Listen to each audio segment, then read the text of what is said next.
Hola a todos, les habla el profesor Esteban Orellana y en esta última sesión de síntesis me voy a referir en este caso a cómo los individuos se relacionan en un ecosistema.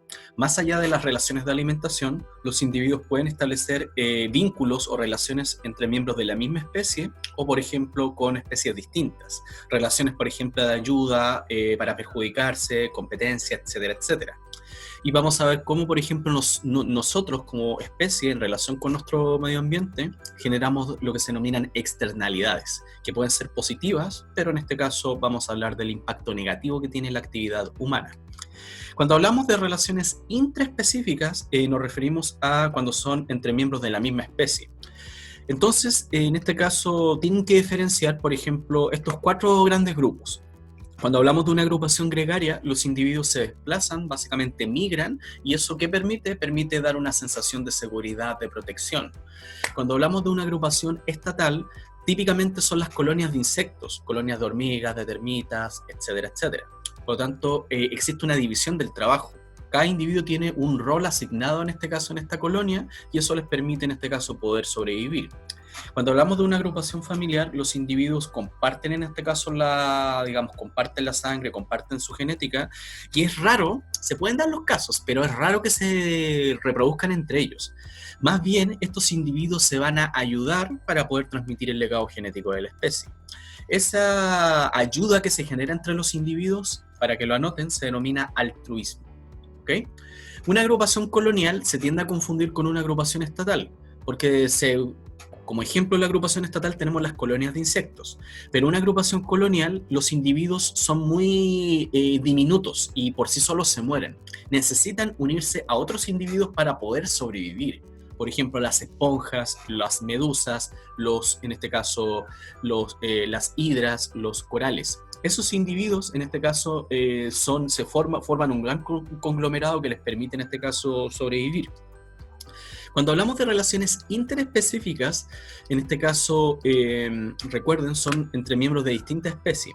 Por lo tanto, típicamente se representan con estos signos y eso te dice, por ejemplo, si un individuo se beneficia, se perjudica o si es un efecto neutral, es decir, no le va ni le viene.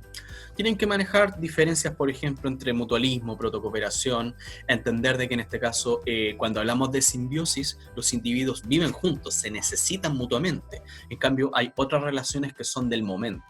¿Ok? Entonces, manejando estos símbolos, ustedes pueden establecer, derivar información. En el caso de la competencia, sí, típicamente se tiende a generar cierto error, porque se plantea que es negativo. ¿Por qué es eso? A pesar de que un individuo, por ejemplo, se gane el derecho a explotar un recurso, porque ambos obviamente tienen que gastar energía, ambos tienen que gastar tiempo.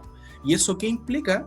Implica en este caso que obviamente va a haber una disminución, en este caso, de la homeostasis. Pero un individuo se puede ganar, si gana la competencia, en este caso puede explotar posteriormente un recurso a mediano o largo plazo. Entonces tienen que manejar esas diferencias en términos de signos y también derivar información.